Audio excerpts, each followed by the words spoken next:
మనందరము దేవుని స్వరాన్ని వినడానికి చూస్తూ ఉంటాం, అవునా కదా? మీకు ఎవరికైనా దేవుని స్వరం వినాలని లేదా? దేవుని స్వరం వినాలని లేదా? దేవుని స్వరము మనందరికీ వినాలి అని ఉంటుంది. అయితే దేవుని స్వరం వినాలి అంటే మనము చాలా జాగ్రత్తగా ఆలకించాలి. ఆమేన్. హల్లెలూయా, హల్లెలూయా, హల్లెలూయా. దేవుని నేను ఏం చెప్పాలి ప్రభు అనుకుంటున్నప్పుడు నిశ్శబ్దములో దేవుని స్వరం. ఈరోజు మన వాక్య ధ్యానాంశం ఏంటి? నిశ్శబ్దంలో దేవుని స్వరం. మనం దినదినము అనేక కష్టాల మధ్యన, శ్రమల మధ్యన, శోధనల మధ్యన మనల్ని సాతాను ఏం చేస్తాడు? తోసివేస్తూ ఉంటాడు. అయితే ఆ సమస్యలు, శోధనలు అన్నవి అందరికి ఒకలాగానే ఉండవు. వయసును బట్టి ఒక మానసానికి తన వయసును బట్టి ఒక సమస్యలు రావచ్చు. తేజానికి తన వయసును బట్టి తనకు ఒక రకం రావచ్చు. మల్లేశ్వరి గారికి తన వయసును బట్టి తనకు ఒక సమస్యలు, శోధనలు ఉంటాయి. అయితే అందరికీ ఒకలాగానే ఉండవు. ఇలాంటి సుడిగుండాలు, సమస్యలు, ఇబ్బందులు వీటి నుంచి మనము తప్పింపబడాలి అంటే మనము దేవుని స్వరాన్ని వినేవారముగా ఉండాలి.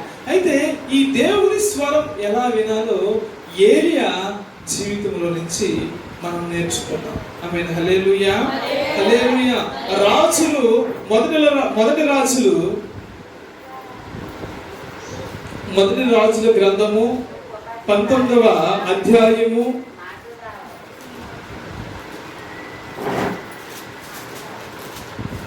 11వ వచనము చదువుకుందాం. ఏలియా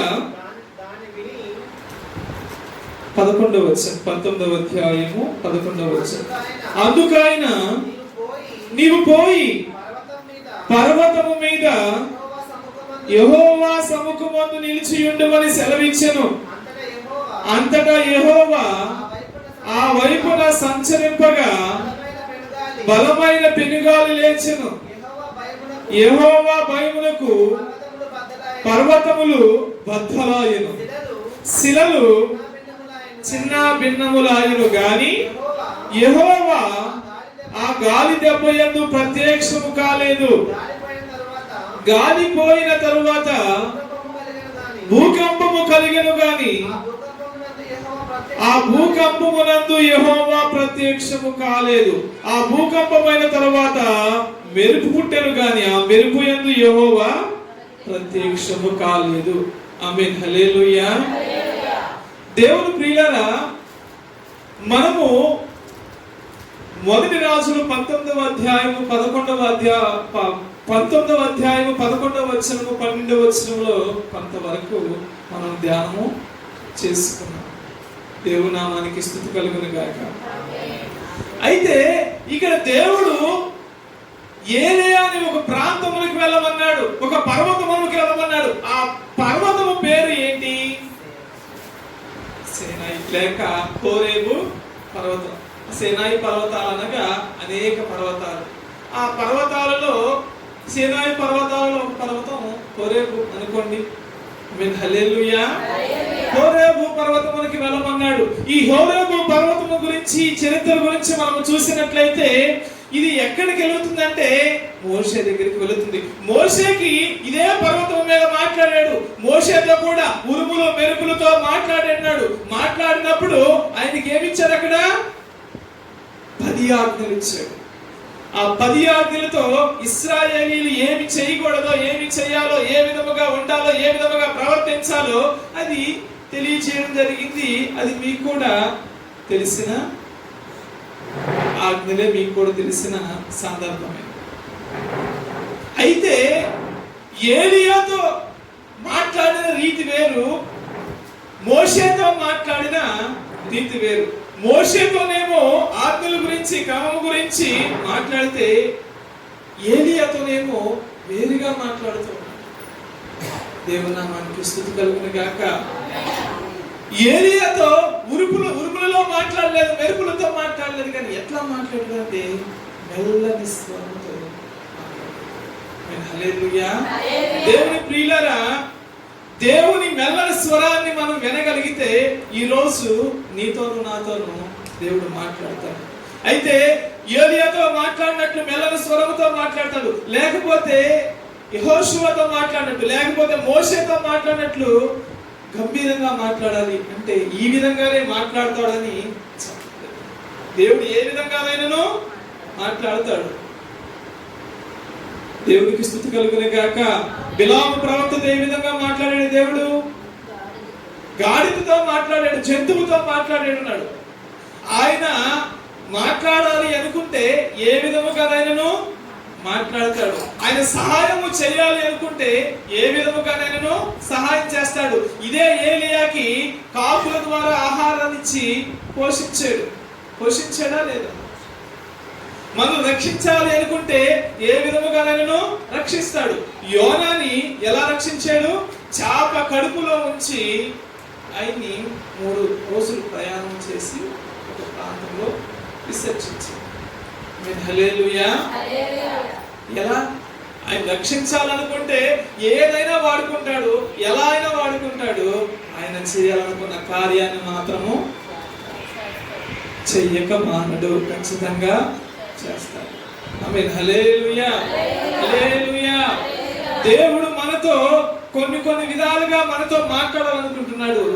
మనతో ఏ విధంగా మాట్లాడాలో మనం ఆలోచించే హృదయం మనకు కావాలి. ఒక్కొక్కరికి మనం కొంతమంది ఉన్నాం, కొంతమందితో ఒక్కొక్కరితో ఒక్కొక్క రీతిగా మాట్లాడతారు. అయితే వినగలిగిన హృదయం మనకు కావాలి, వినగలిగిన హృదయం మనకి కావాలి. హల్లెలూయా, హల్లెలూయా, హల్లెలూయా. ఇది వాక్య భాగంలోకి వెళదాం. ఒకసారి మరలా అదే వచనాన్ని చదవండి. నీవు పోయి పర్వతం మీద యెహోవా సముఖమందు నిలిచి ఉండమని సెలవిచ్చెను. అంతటా యెహోవా వైపున సంచరింపగా బలమైన పెనుగాలి లేచెను. యెహోవా భయపడకు పర్వతములు బద్దలాయెను, శిలలు చిన్నాభిన్నములాయెను. కానీ యెహోవా గాడి దెబ్బ యందు ప్రత్యక్షము కాలేదు. ఆమేన్. హల్లెలూయా, హల్లెలూయా. ఇక్కడ మీరు చూసినట్లయితే బలమైన గాలి వచ్చింది, తుఫాను లాంటి శబ్దాలు వచ్చినవి, మెరుపులు పుట్టినవి, రాళ్ళే శబ్దములు చేసినవి. ఈ శబ్దములు వెనక దేవుడు ఉన్నాడా? దేవుడు ఉన్నాడా? దేవుడు లేడు. శబ్దములు వెనక దేవుడు లేడు. బలమైన గాలులు, బలమైన శబ్దాలు వెనక ఏలియాతో దేవుడు మాట్లాడలేదు. హల్లెలూయా. అయితే మనం అనుకుంటూ ఉంటాము, ప్రభువా, దేవా, నువ్వు నాకు సహాయం చేయి ప్రభువా, నువ్వు మాట్లాడితే నా జీవితము మారిపోతుంది అని అనుకుంటా ఉంటాం. ఈ శబ్దములలో శబ్దము బలమైన ఉరుము వచ్చింది, ఉరుము వెనకాల రాలా, మెరుపు వెనకాల రాలా, గాలి వెనకాల రాలా. ఎలా వచ్చాడు దేవుడు? మెల్లన తర్వాత కింద 12వ వచనము కింద చదువుతేసి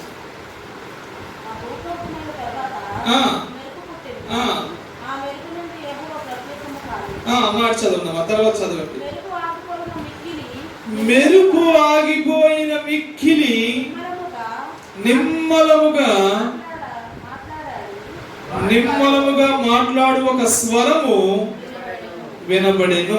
ఆమేన్. హల్లెలూయా. మెరుపు పుట్టి ఆగిపోయిన తర్వాత నిమ్మలమైన స్వరము ఒకటి, నిమ్మలమైన స్వరముతో ఏలియాతో దేవుడు దేవునికి స్తుతి కలుగును గాక. దేవుని సంగమా, మన హృదయములలో గలిబిలి, అలజడి, అలాగే ఇబ్బందులు, మన చుట్టూ ఉన్న శోధనలు, పరిస్థితులు, మనం ఎవరి వైపు చూస్తామో వారెవరో ఆదుకోకపోవడమో, ఆదుకోకపోగా వారి దగ్గర నుంచి వచ్చే ఈ విమర్శల నుంచి మనము ఆ గలిబిలిలో నలిగిపోతూ ఉంటాం. హల్లెలూయా, హల్లెలూయా. ఆ గలిబిలిలో మనం ఇబ్బందులు పడుతూ ఉంటాం. ఆ ఇబ్బందులలో మనకి ఆదరణ మనం అనుకుంటా ఉంటాం. ఆ ఇబ్బందుల్లో మనం ఉన్నాము, దేవుడు మనకు సహాయం చేసేస్తాడు, నేను ప్రభువా నువ్వే నాకు సహాయం చేయి, నువ్వే నాకు సహాయం చేయమని మోకరించి ప్రార్థన చేస్తామా లేదా? హల్లెలూయా, హల్లెలూయా.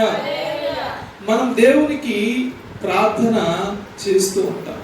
అయితే ఇక్కడికి వచ్చిన సమస్యల్లో ఏంటి అంటే, దేవుని దగ్గరికి వచ్చిన ఎవరైనా సరే ఆ సమస్యలలో దేవుడు ఏదో ఒక ప్రత్యేకమైన అద్భుతము చేసేయాలని చూస్తాం. ఒకేసారి ఏమని కోరుకుంటాం, ఏలియాతో దేవుడు మాట్లాడాడు కదా, ఏలియా ఆకాశము నుంచి అగ్ని కుమ్మరించాడు. మోషే ప్రార్థన చేయగా ఆకాశము నుంచి ఏం పడింది, మన్నా పడింది, ఆహారం కొరకు వచ్చింది. మోషే బండను కొట్టగా ఆ బండలో నుంచి నీళ్లు ఉబికి వచ్చినవి. ఇలా ఒకేసారిలో మనకి ఇన్స్టెంట్ గా వచ్చేసేయాలి. ఇన్స్టెంట్ గా వచ్చింది ఏది మంచిది కాదు. ఇన్స్టెంట్ గా వచ్చిన ఆహారం అంటే, ఇన్స్టెంట్ అంటే నాకు ఈ రోజు నేను తెలిసింది ఏంటి, అది ముందే తయారు చేసేసిన ఆహారం. మన ఇన్స్టెంట్ ఆహారం అంటే ముందే తయారు చేసుకుంటే ఏమవుతుంది, నిలవ ఉంటుంది. అది మనకి ఆరోగ్యానికి మంచిది కాదు. ఇన్స్టెంట్ గా మనకు వచ్చేయాలి. అది మనం అలాంటి లైఫ్ మనం కోరుకుంటాం. శ్రమల్లో ఉన్నప్పుడు నా శ్రమ ఒకేసారి పోవాలి, దేవుని దగ్గర నుంచి ఒకేసారి ఆశీర్వాదమో దీవెనో ఆ శ్రమ ఒకేసారి పోవాలి అని మనం కోరుకుంటున్నావా లేదా? హల్లెలూయా. మనకు వచ్చిన సమస్య ఇన్స్టెంట్ గా కోరుకుంటాం, అప్పటికప్పుడే నా సమస్య పోవాలని కోరుకుంటాం. అయితే దేవుని దగ్గర నుంచి మనకు అద్భుతాలు కోరుకుంటున్నాం, కానీ దేవుని మాత్రం మనం కోరుకోవట్లేదు. అవునా కదా?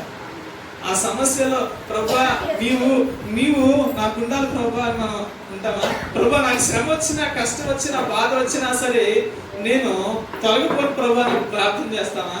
నాకు ఏ సమస్య ఆ సమస్య పోవాలి, ఆ సమస్య పోవాలి. హల్లెలూయా. మనము అలాంటి జీవితానికి అలవాటు పడిపోతాం. అలాంటి జీవితం మనకి దూరం అవును గాక. ఇలాంటి జీవితం మనకి దూరం అవును గాక. హల్లెలూయా. దేవుని దగ్గర నుంచి కోరుకుంటున్న ఆశీర్వాదాలు కోరుకుంటున్నప్పుడు, దీవెనలు కోరుకుంటున్నప్పుడు మనము శ్రమ వచ్చినా సరే మనము సిద్ధంగా ఉండాలి. యెహోవా ఇచ్చిన యెహోవా తీసుకున్న యోబు లాంటి విశ్వాసము మనకి కావాలి. స్తుతి కలుగును గాక దేవుని నామమున. ఆమేన్. హల్లెలూయా, హల్లెలూయా, హల్లెలూయా, హల్లెలూయా. పుట్టి జక్కయ్య ఉన్నాడు. ఆ జక్కయ్య దేవుని దగ్గరికి రాగానే ప్రభా నాకు ఆశీర్వాదాలు కావాలి ప్రభా అని కోరుకున్నాడా? ప్రభా నాకు ఆశీర్వాదాలు ప్రభా అని కోరుకున్నాడా? దీవెనలు ప్రభా అని కోరుకున్నాడా? నాకు ఆ రోగం ఉంది ప్రభా, ఆ రోగం తీసే కోరుకున్నాడా? నేను పొట్టివాడిని ప్రభా, నన్ను పొడుగోడుగా చేయని అడిగాడా? ఏం అడగల. ప్రభా నేను అనేక మంది దగ్గరికి వెళ్ళి దోచుకుంటున్నాను, వారందరూ నేను ఏది అడగకుండా నన్ను ఒకేసారి ఐశ్వర్యవంతుడిగా, నన్ను ఆశీర్వదింపబడిన వాడిగా నన్ను చేయని అడిగాడా? ఏం చేయలే. ఏమని చెప్పాడు? ప్రభా నేను ఇప్పుడు వరకు ఎవరెవరి దగ్గర ఏమేమి తీసుకున్నాను అవన్నీ తిరిగి ఇచ్చేస్తాను. దేవుడి దగ్గరికి వచ్చినప్పుడు మనకి అలాంటి హృదయం కావాలి.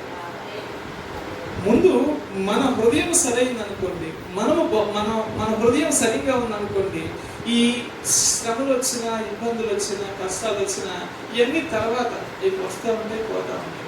మన హృదయం బాగుందనుకోండి, అవన్నీ తర్వాత దేవుడు ఏది ఇవ్వాలో అది ఇస్తాడు. అప్పుడు దేవుడు అంటున్నాడు కదా, చక్కయ్య నేడు నీ ఇంటికి రక్షణ వచ్చింది. రక్షణని ఈ జక్కయ్య తను అనేక మంది దగ్గర సంపాదించిన ధనముతో ఆ రక్షణ కొనుక్కోగలదా? పరలోక రాజ్యములో ఎలా ప్రవేశించగలము? ఒంటె సూది గచ్చములో నుంచి దూరుతుందేమో గాని ధనవంతుడు పరలోక రాజ్యం వెళ్ళడం వాక్యం చెబుతుంది. ఇంత కష్టమైన ఆ రాజ్యానికి వెళ్ళాలి అంటే ఎలా వెళ్తాడు? కానీ నేడు నీ ఇంటికి రక్షణ వచ్చిందని దేవుడే చెప్తూ ఉన్నాడు. దేవుని నామానికి స్తుతి కలుగును గాక. హల్లెలూయా. దేవుని ప్రియులారా, ధనముతో మనం రక్షణను కొనుక్కోలేము, ధనముతో పరలోక రాజ్యాన్ని మనము కొనలేము, ధనముతో మనము మంచి సాక్ష్యాన్ని కొనలేము, ధనముతో దేవుని దగ్గర మనము ధనాన్ని సంపాదించాలి. హల్లెలూయా, హల్లెలూయా. మనము దేవుని దగ్గరికి వచ్చినప్పుడు కొన్ని శ్రమలో శోధనలో వచ్చినప్పుడు మనకు కావాల్సింది ఏంటంటే దేవుడితో సంబంధం మనకు కావాలి. మన దైవజనులు చెప్పారు కదా, ఒక వ్యక్తి ఉన్నాడు. ఆ వ్యక్తి అనేక మంది దగ్గర వడ్డీ ఇచ్చేవాడు. ఎక్కడికి వెళ్ళినా సరే స్థలాలు కొనుపడేశారు. అయితే అతనికి మనశ్శాంతి ఉందా? ఒక రోజు వాళ్ళ పిల్లలందరూ ఎక్కడో అమెరికాలో ఉన్నారు. ఇక్కడ మాత్రం ఇతను ఏం చేశాడు, ఇల్లు పాడైపోద్దని ఎక్కడో ఒక చోటుకి వెళ్ళి ఉరేసుకుని చనిపోయాడు. మన శుక్రవారం వచ్చారు చెప్పారు కదా, అదే మాట చెప్పారు కదా. హల్లెలూయా. మనకు కావాల్సింది ఏంటంటే దేవుని దగ్గర మనకి సమాధానం, మన హృదయం దేవుని దగ్గర నిలబడాలి. మనం దేవుడి దగ్గర నుంచి వచ్చే ఆశీర్వాదాలు కాదు కోరుకోవాల్సింది, దేవుడితో అనుబంధాన్ని మనం కోరుకోవాలి. దేవుడు అక్కడ ఉరుములు శ్రమలు సమస్యల్లో లేదు. అలాగే మనకు వస్తున్న ఇబ్బందులు వాటిల్లో మనం దేవునికి నేను ప్రార్థన చేశాను కదా, నేను భక్తి చేశాను కదా, ఒకేసారి నేను ఇట్లా ఉన్నాను కదా అని వీటిలో దేవుడు ఉన్నాడు అనుకుంటున్నారు. వెతికి కలిగిన హృదయం దేవునికి ఇష్టమే. ఈ హృదయంతో మీరు దేవుడిని అడిగితే దేవుడు ఖచ్చితంగా మీ ప్రార్థన ఆలకిస్తాడు. ఆమేన్. హల్లెలూయా, హల్లెలూయా. రెండవదిగా రాజులు 11వ అధ్యాయము రాజులు 19వ అధ్యాయము 11వ వచనం. 12వ వచనం చదవండి. ఆ భూకంపమైన తర్వాత మెరుపు పుట్టెను గాని ఆ మెరుపు యందు యెహోవా ప్రత్యక్షము కాలేదు. మెరుపు ఆగిపోగా మిక్కిలి నిర్మలముగా మాట్లాడే ఒక స్వరము వినబడెను. ఏలియా దాన్ని విని తన దుప్పటి తన ముఖమును కప్పుకొని, ఆమేన్. హల్లెలూయా.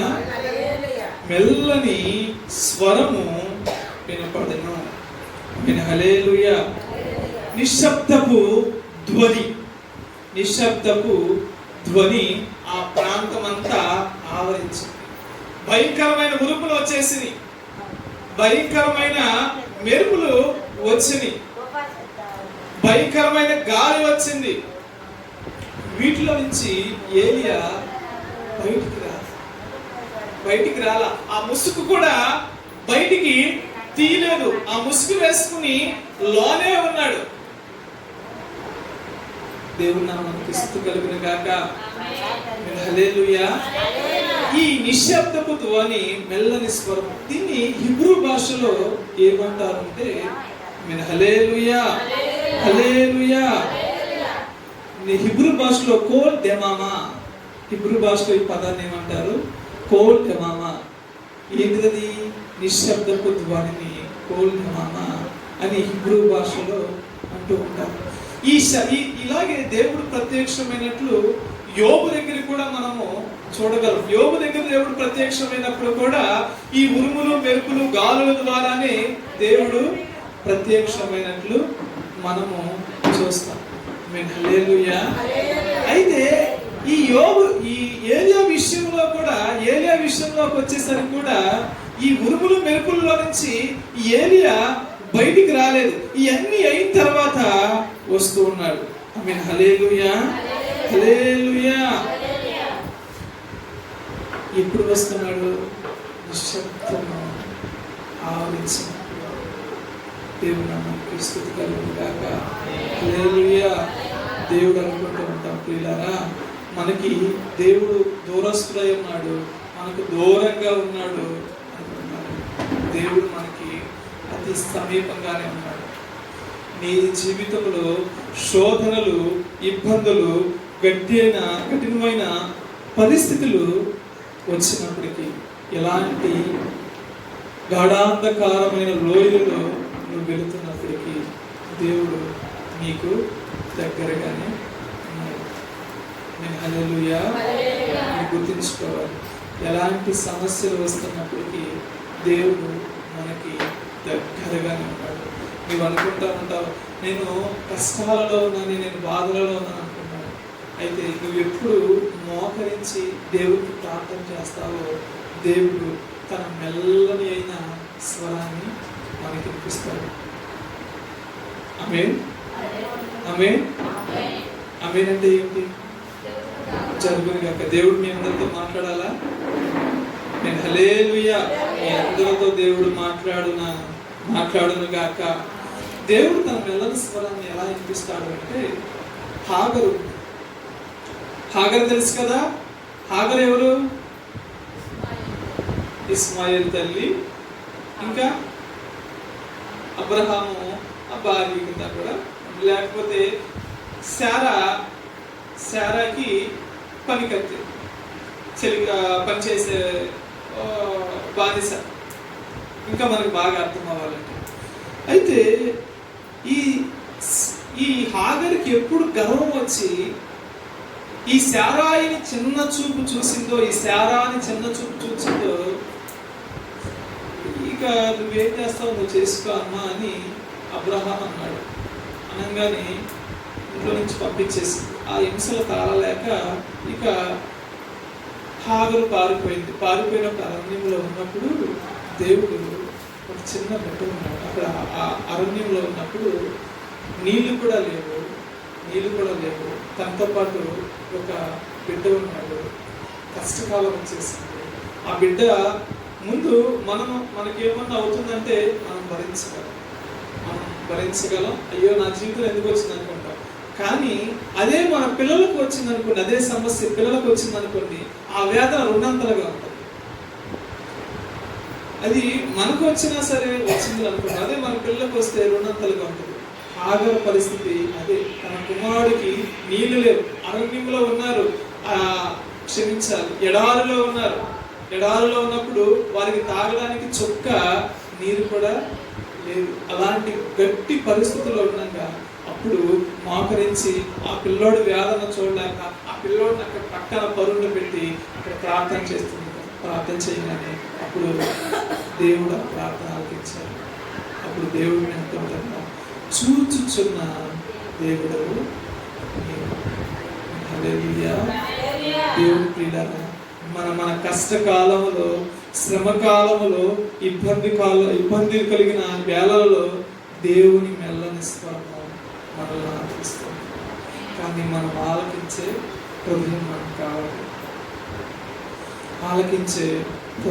కావాలి. దేవుడే మార్చేస్తాడులే మనం అనుకుంటూ ఉంటాం. ప్రార్థన చేయకుండా కానీ, లేకపోతే మన పరిస్థితి దేవునికి అప్పచెప్పకుండా కానీ, దేవుడే మార్చేస్తాడులే, నేను దేవుడిని నమ్ముకున్నాను, దేవుడు నా జీవితాన్ని మార్చాను, ఆయన మార్గంలో వెళ్ళాను, నా జీవితాన్ని మార్చాను, దేవుడిని నేను నమ్ముకోవడం బట్టి నాకేం ఉపయోగం, ఇటువరకే నేను ఇంకా సంతోషంగా ఉన్నాను కదా, ఇటువరకే నేను బాగున్నాను కదా అని మనలో నుంచి ఒక మనస్సాక్షి ఇట్లా చెప్తూ ఉంటుంది. నెగిటివ్ ఫీలింగ్స్ వస్తూ ఉంటాయి. అప్పుడు మనం తీసుకోవాల్సింది ఏంటంటే పరిశుద్ధాత్మ యొక్క సహాయం తీసుకోవాలి. అలాంటి గట్టు పరిస్థితుల్లో అలా తనకి ఎలా ప్రార్థన చేయాలనిపించింది? ఆఖరికి ఎలా ప్రార్థన చేయాలనిపించింది తెలుసా? అప్పటి వరకు అబ్రహాం ఇంటి దగ్గర పనికత్తుగా ఉంది. అబ్రహాము దేవునితో ఎలా సంభాషిస్తున్నాడో చూసింది. శారాయి వీరిద్దరూ కలిసి దేవునితో ఎలా మాట్లాడుతున్నారో చూసింది. వీరు ఏ విధంగా భక్తి చేశారో చూసింది. చూసి అదే విధంగా చేసింది. హల్లెలూయా. దేవుని పిల్లరా, మనకు అలాంటి హృదయం కావాలంటే మనం ఉంటున్న పరిస్థితులను బట్టి కూడా ఉంటుంది. మన సంఘముతో కూడి ప్రార్థన చేయడం అలవరుచుకోవాలి. దినదిన వారాలలో మనకి ప్రార్థనలో ఉంటా ఉన్నాయి. ఆ వారాల్లో మనం ప్రార్థనలో గడిపి భక్తిని మనం నేర్చుకోవాలి. భక్తి అంటే మీకు చాలాసార్లు చెప్పాను. భక్తి అంటే ఒకరోజు ఉపవాసము ఉండటం మాత్రమే కాదు, లేకపోతే ఒకరోజు బైబిల్ చదవడమే కాదు, ఒకరోజు వాక్యము చదవడం, లేకపోతే ఒకరోజు ప్రార్థన చేయడం మాత్రమే కాదు. భక్తి అంటే మనం దాన్ని అలవర్చుకోవాలి.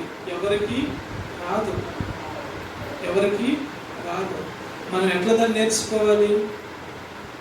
ప్రాక్టీస్ చేయాలి. ప్రతిరోజు ప్రాక్టీస్ చేయాలి. ఈరోజు నేను బైబిల్ చదవాలి. ఒకరోజు చదివితం కాదు, ఒకరోజు చదివిన దాన్ని భక్తి అనరు. దాన్ని మనకు అలవాటు అయిపోవాలి. ప్రేమించడమే కానీ, సమాధాన పడటమే కానీ, లోబడటమే కానీ, సహనంగా ఉండడమే కానీ మనకి అలవాటు అయిపోవాలి. ఇలా మనం ఎప్పుడు ఉంటామో అప్పుడు దేవుడు ఏం చేస్తాడు, మనకి సమీపముగా. హల్లెలూయా, హల్లెలూయా, హల్లెలూయా. మనకి ఈరోజు గురుగురు మెరుగురు లాంటి కష్టకాలంలో మనం దేవుడు నాకు దూరంగా ఉన్నాడు అని కాదు. ఈరోజు మనం ప్రార్థన చేయగలిగితే దేవుడు ఖచ్చితంగా మన ప్రార్థన వింటాడు. ఆమేన్. హల్లెలూయా, హల్లెలూయా, హల్లెలూయా. దేవునికి మనము దగ్గరగా ఉన్నప్పుడు ఒక బిడ్డతో తండ్రి మాట్లాడినట్లుగా మన అంతరాత్మతోనే మాట్లాడతాడు. నా కుమారుడా నువ్వు ఇట్లా ఇల్లు అని మనకి ఒక పెద్ద శబ్దంతో మనం ఎలా చూస్తామంటే మన భక్తి మీద ఎలాంటి ప్రభావం పడుతుందంటే టీవీ సీరియల్స్ అనే కానీ ఇంకా పాతకాలంలో ఉన్న ఎవరో అంతమంది సినిమాలు చూసి వచ్చిన వాళ్ళమే కదా ప్రభుత్వం అనుకున్న వాళ్ళు. అవన్నీ చూసి ఏదో వారు వెళ్తా ఉండగా ఏదో ఒక స్వరం వినిపించి వారితో మాట్లాడింది అదే ఆలోచనలో ఉంటాం. దేవుడు మన అంతరాత్మ ద్వారా కూడా మాట్లాడతాడు, మన మనస్సాక్షి ద్వారా కూడా మాట్లాడతాడు. హల్లెలూయా, హల్లెలూయా. ఒకరిని దోచుకోవద్దు అని చెప్పాలి ఏమన్నా మనకి.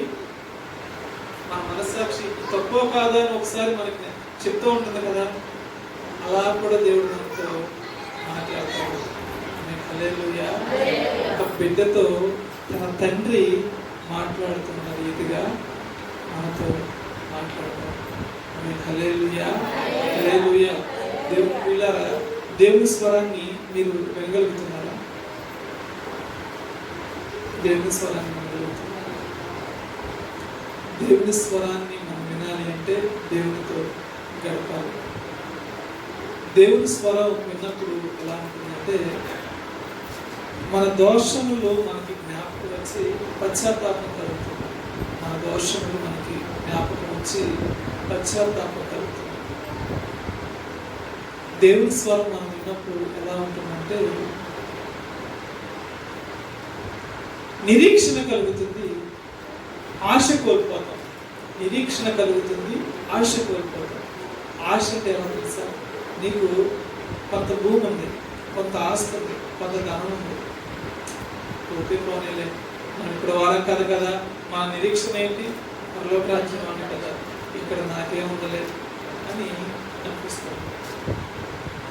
నీవు దేవుడు మనతో మాట్లాడితే ఎలా ఉంటుందంటే, ఆరోగ్యం బాగాలేదా?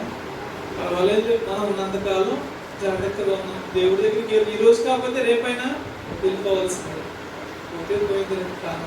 కానీ మనము ఇలాంటి ధైర్యం ఎప్పుడు వస్తుందో తెలుసా? మారు మనసు పొంది, రక్షణ పొంది, దేవుని వాక్యానుసారంగా జీవిస్తూ ఆయనతో సహవాసం కలిగినప్పుడు. హల్లెలూయా.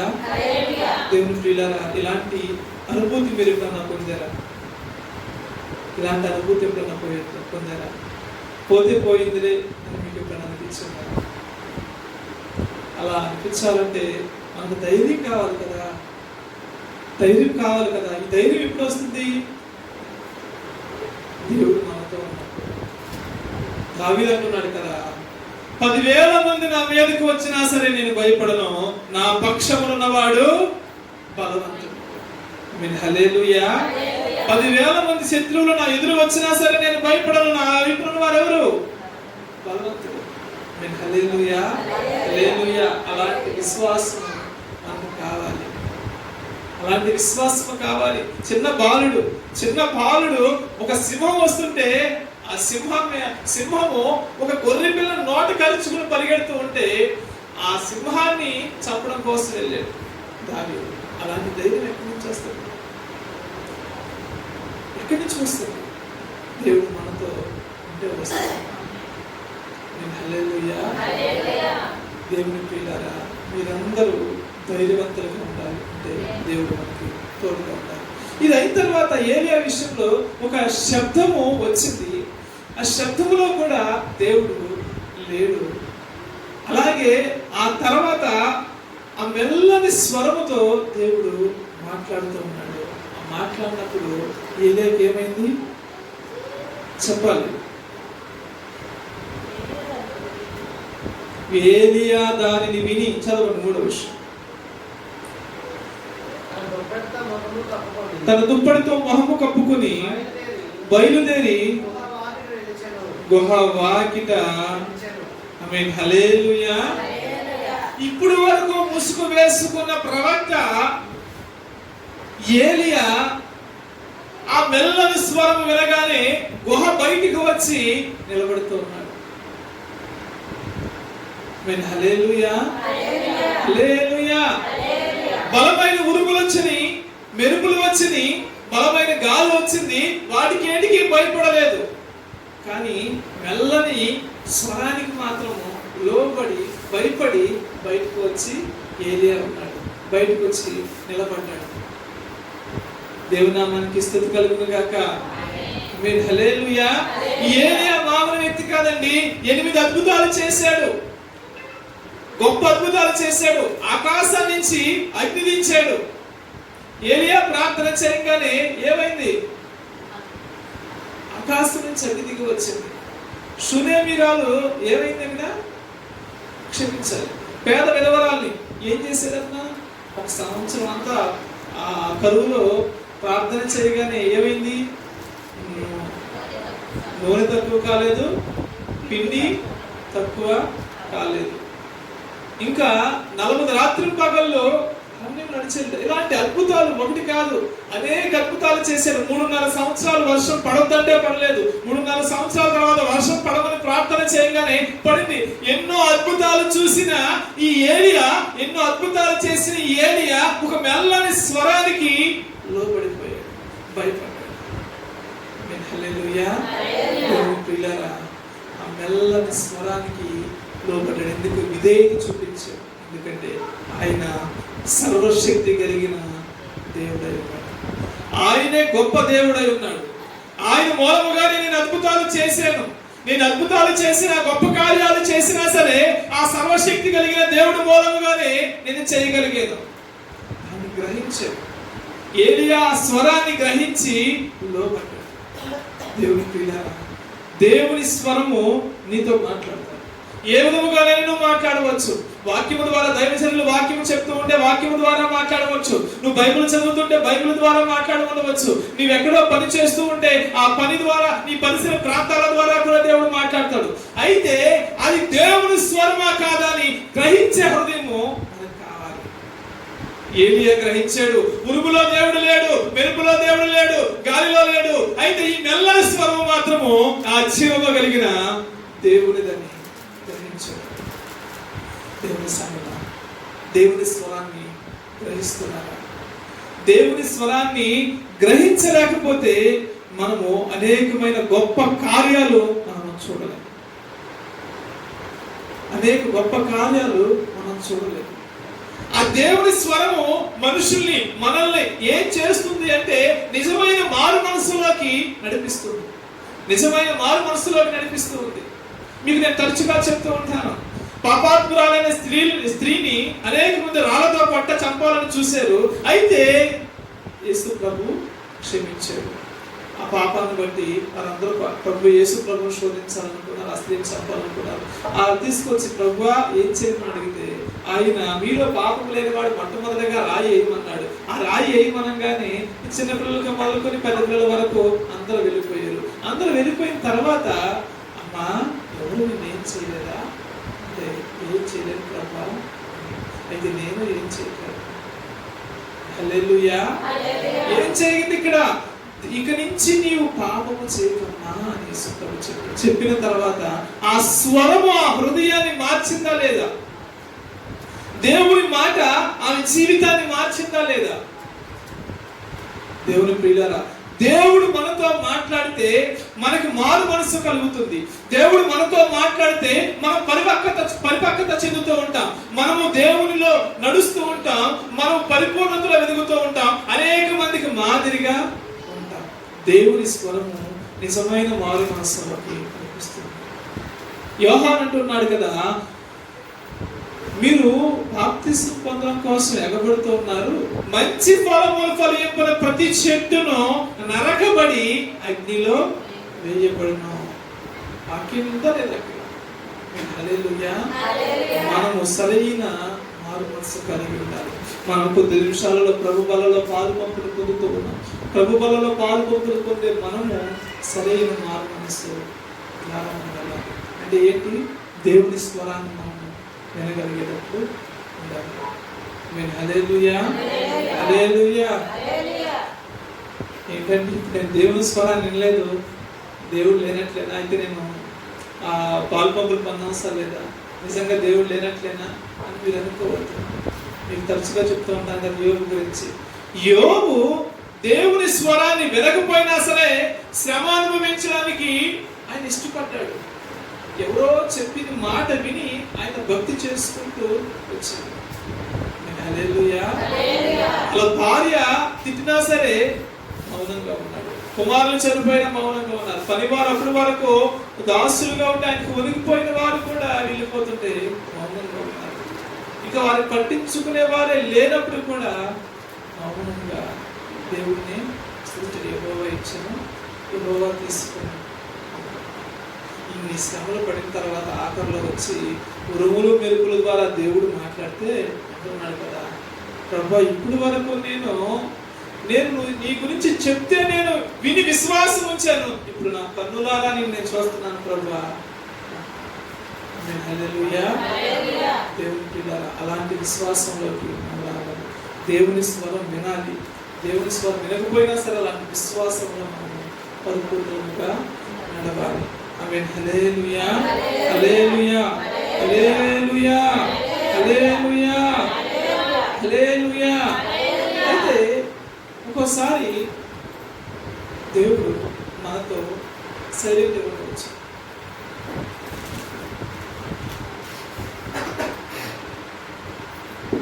హల్లెలూయా. అయితే కొన్ని సార్లు మాత్రము దేవుడు మన దగ్గర సైలెంట్ ఉండవచ్చు. నీకు కష్టం కలిగినప్పుడు, బాధ కలిగినప్పుడు, ఇబ్బందులు కలిగినప్పుడు ఒక రోజు ప్రార్థన చేయవచ్చు, ఉపవాసాలు ఉండవచ్చు, నువ్వు ఎంతో భక్తి చేయవచ్చు. అయినా సరే దేవుడు కొన్ని సార్లు ఎందుకు మౌనంగా ఉంటాడు? దేవుడు ఎందుకు మౌనంగా ఉంటాడు? హల్లెలూయా. ఉదాహరణకి మనకి టీచింగ్ అంటే తేజానికి బాగా అనుభవం. తేజ ఏం చేస్తారంటే, టీచర్గా ఉన్న వాళ్ళు ఏం చేస్తారంటే సంవత్సరం పొడుగుతున్న ఎగ్జామ్స్ చెప్తూ ఉంటారు. మామూలుగా టీచింగ్ చేస్తూ ఉంటారు. ఇలా పలానా ఎగ్జామ్ వస్తుంది, నువ్వు ఇలా చదవాలి, దీన్ని ఈ విధంగా నేర్చుకోవాలి, పలానా విషయం ఇది, పలానా విషయం అని సంవత్సరం పొడుగుతూ చెప్తారు. అంతేనా తేజ?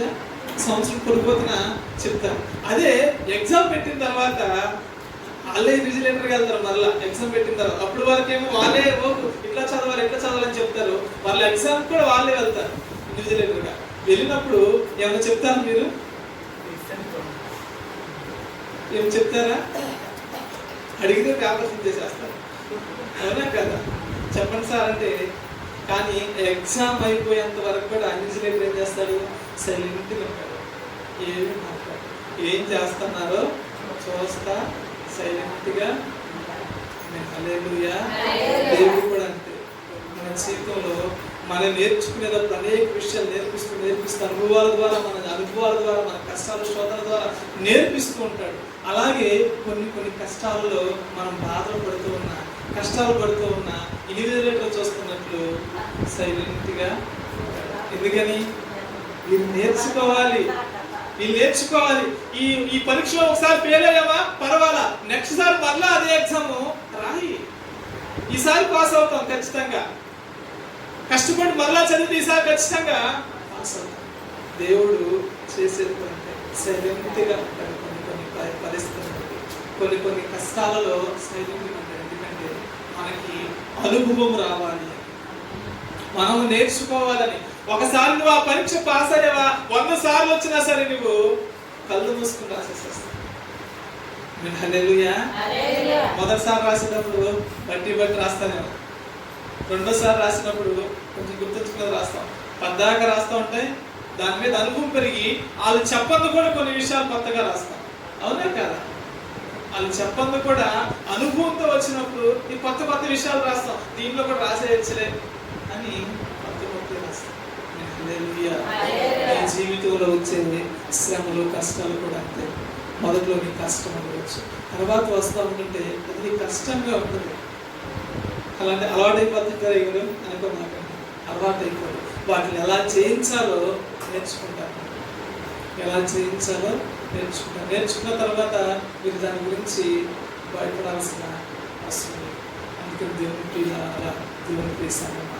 మన జీవితంలో కూడా ఏదైనా అనేకమైన శోధనలు కష్టాలు వస్తూ ఉంటాయి. అయినా సరే ఏది అవ్వాలి దేవునితో మాట్లాడే అనుకుంటున్నాను. ఏలియా దేవునికి లోబడిపోయి దేవుని మాట ఆలోచించాడు. మొట్టమొదటిగా ఏం జరిగింది అక్కడ? శబ్దములలో దేవుడు రాలేదు. మన కష్టాలలో ఇబ్బందుల్లో దేవుడు రాకపోవచ్చు. తర్వాత నిశ్శబ్దం ఆవరించి నిశ్శబ్దములో ఏం జరిగింది? నిశ్శబ్దంలో కూడా ఏదో ఖాళీ వెలుగుతూ ఉన్నాం అనుకోండి, ఆ నిశ్శబ్దంలో కూడా దేవుడు మనకి ఏమైనాడు? నిశ్శబ్దంలో కూడా దేవుడు మనకు దగ్గరగా ఉన్నాడు. హల్లెలూయా. మూడవదిగా ఏంటి? దేవుని మెల్లని స్వరం. ఆ మెల్లని స్వరంతో తను లోపడ్డాడు, విధేయత చూపించాడు. హల్లెలూయా. ఈ మూడు అనుభవాలు దేవుడు మన జీవితంలో ఉంచుకుంటారు. ఈ పరీక్షలోనే సుగుండాల ద్వారా మనం జీవించాం. అయితే ఇంత మాట్లాడిన తర్వాత దేవుడు ఏమంటున్నాడు? ఒక మాట చెప్పి నేను ముగించేసేస్తాను. చదవండి తేజ మాట. 14 వచ్చిన కానీ చదువు. ఇశ్రాయేలు వారు నీ నిబంధనను త్రోసివేసి నీ బలిపీఠములను పడగొట్టి నీ ప్రవక్తలను ఖడ్గము చేత హతము చేసిరి. సైన్యములకు అధిపత్యకు దేవుడగు యెహోవా కొరకు మహారోషము గలవాడని నేను ఒకడను మాత్రమే మిగిలి ఉండగా వారు నా ప్రాణము తీసివేయుటకై చూస్తున్నారని చెప్పాను. అప్పుడు యెహోవా అతనికి సెలవిచ్చినది ఏమనగా, నీవు మరలి అరణ్య మార్గమున దమస్కునకు పోయి దానిలో ప్రవేశించి సిరియా దేశం మీద హజాయేలుకును పట్టాభిషేకము చేయము. ఇశ్రాయేలు వారి మీద నింషి కుమారుడైన యేహూకు పట్టాభిషేకము చేయము. నీకు మారుగా ప్రవక్త యుండుటకు అబెల్మి హోలా వాడైన షాపాతు కుమారుడైన ఎలీషాకు అభిషేకము చేయు. హల్లెలూయా. దేవుని పిల్లరా, దేవుడు మెల్లస్వ వెనకానే బయటికి వచ్చేసేసి చెప్తూ ఉన్నాడు, ఇశ్రాయేలీలో నీ ప్రజలందరినీ చంపడానికి చూస్తూ ఉండగా వాళ్ళందరిలో నేను ఒక్కడనే మిగిలి ఉన్నాను ప్రభువా అంటే. ఒకసారి కాదు, మీరు చదివినట్లయితే మీరు 11వ వచనం చదివారు కదా, ఆ 11వ వచనము పైనుంచి కూడా మీరు కొన్ని మాటలు చదవండి. ఆ మాటలో కూడా ఇదే మాటలు చెప్తూ ఉంటాడు. నేను ఒక్కడనే బ్రతుకున్నాను, నేను ఒక్కడనే ఉన్నాను, నన్ను కూడా చంపాలని చూస్తున్నాను. హల్లెలూయా. అంటే మనం ఏ విషయంలోనూ మనం గొప్ప కాదు. నేను ఒక్కడనే ఉన్నాను, నేనే చేయగలను, నేనే మాత్రమే ఉంటాను అన్న స్వభావం దేవునికి ఎంత మాత్రమో ఇష్టం. అప్పుడు దేవుడు చెప్తున్నాను కదా, నీవు ఒక్కడవే కాదు, నాకు ఇంకా ఎంతమంది ఉన్నారు? 7,000 మంది నాకు ఇంకా ఉన్నారు. అయితే నువ్వు చేయాలన్నావు కదా, షాపాతు కుమారుడైన ఎలీషాకి నువ్వు అభిషేకించు, ఇంకా పలానా వారిద్దరికి కూడా నువ్వు అభిషేకం చేసేసి అని దేవుడు చెప్తున్నాడు. హల్లెలూయా. మీరు అనుకుంటున్నారేమో నేను ఒక్కడినే ఉన్నాను, నేను ఒక్కడినే భక్తి చేస్తున్నాను, నేను ఒక్కడినే మంచిగా ఉన్నాను అనుకుంటున్నాను. మనం చేయకపోతే మన పని దేవుడు వేరే వాళ్ళ ద్వారా చేపిస్తాడు. మనం చేయకపోతే వేరే వాళ్ళ ద్వారా చేస్తాడు. నేను ఎక్కడి నుంచో ఇక్కడ వచ్చి వడ్లమాలలో సేవ చేయాలని నేను వచ్చాను. ఇక్కడ నేను ప్రభా నేను వెళ్ళలేదు, ప్రభా నేను చేయను నేను అన్నాను అనుకోండి, నేను లోపడలేదు, నేను కాకపోతే ఇంకొకరిని తీసుకొచ్చి దేవుడు వాడుకుంటాడు. అంతే కదా. నేను కాకపోతే కుక్కలు తీసుకొచ్చి దేవుడు వాడుకుంటాడు. మీరు స్తుతించకపోతే ఈ రాళ్ళు నన్ను స్తుతిస్తాయి అని దేవుడు చెప్పాడు. హల్లెలూయా, హల్లెలూయా. అలాగే మనము దేవుని పని ఎక్కడ ఏది చేయాలో అది చేయకపోతే ఆబ్వియస్లీ దేవుడు వేరే వారిని వాడుకుంటాడు. ఆ ఆశీర్వాదాలు కూడా మీరు గ్రహించాలి. దేవుని పని మనం చేసినప్పుడు, మనం వెనకడికి వేసినప్పుడు, ఆ పని చేసినప్పుడు వచ్చే ఆశీర్వాదాలు మనం కోల్పోతాం. అయితే దాని నుంచి వచ్చే మనము పక్కకి తప్పుకున్న తర్వాత దానిలోకి వచ్చిన వారు 200 ఆశీర్వాదాన్ని కూడా పొందుకుంటారు. అని గ్రహించి హల్లెలూయా. ఏలియా నేను చేయలేను ప్రభువా, నన్ను తీసుకెళ్ళిపో అన్నాడు. దేవుడు తీసుకెళ్ళిపోయాడు. అక్కడికి దేవుడి దగ్గరికే తీసుకెళ్ళిపోయాడు. అగ్నిరథములతో వచ్చి దేవుడు తీసుకెళ్ళిపోయాడు. తీసుకెళ్ళిపోయిన తర్వాత దేవుడు ఎలీషాని వాడుకున్నాడు. ఏలియా 8 అద్భుతాలు చేస్తే ఎలీషా 16 అద్భుతాలు చేశాడు. చనిపోయిన తర్వాత కూడా ఆ ఎముకల ద్వారా దేవుడు కార్యం చేశాడు.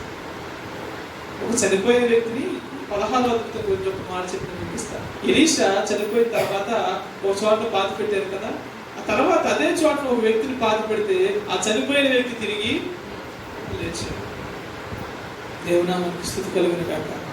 దేవుని పిల్లరా, దేవుడు మనకి ఏ పని అప్పు చెప్పాడు దాన్ని నమ్మకంగా చేస్తే దానికి 200 ఆశీర్వాదాలు నిత్యముగా ఉంటానే ఉంటాడు.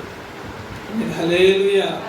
ఇక్కడ దేవుని పిల్లరా, దేవుని ప్రియసంగమా, ఇక్కడి నుంచి దేవుని మాటకి మనం లోపడదాం. ఆయన మనం 3 విషయాలు చెప్పుకున్నాం కదా. మనము ఉరుములు మెరుపులు అంటే ఏంటి, కష్టాల్లో శ్రమలలో మనము కృంగిపోకూడదు. ఆశీర్వాదాల కోసమే మనము భక్తి చేయకూడదు. రెండవది ఏంటిది, నిశ్శబ్దము. అంటే నిశ్శబ్దంలో నన్ను అందరూ విడిచిపెట్టేసి నేను ఒక్కనే ఉన్నాను అనుకుంటారేమో. ఆ నిశ్శబ్దంలో కూడా దేవుడు మనకు తోడుగా ఉన్నాడు అని గ్రహించుకోవాలి. మూడో విషయం ఏంటి, మెల్లని స్వరం. ఆ మెల్లని స్వరముతో దేవుడు మాట్లాడినప్పుడు హృదయం ఏమవుతుంది, మారుతుంది, మారు మనసు మనకి కలుగుతుంది. ఇలాంటి అన్ని అనుభవాలు కలిగి దేవునితో మన సంఘం అంతా పెనవేసుకుని ఉండడుగాక. ప్రార్థన చేసుకుందాం. మనందరం కలుసుకుందాం, ప్రార్థన చేసుకుందాం.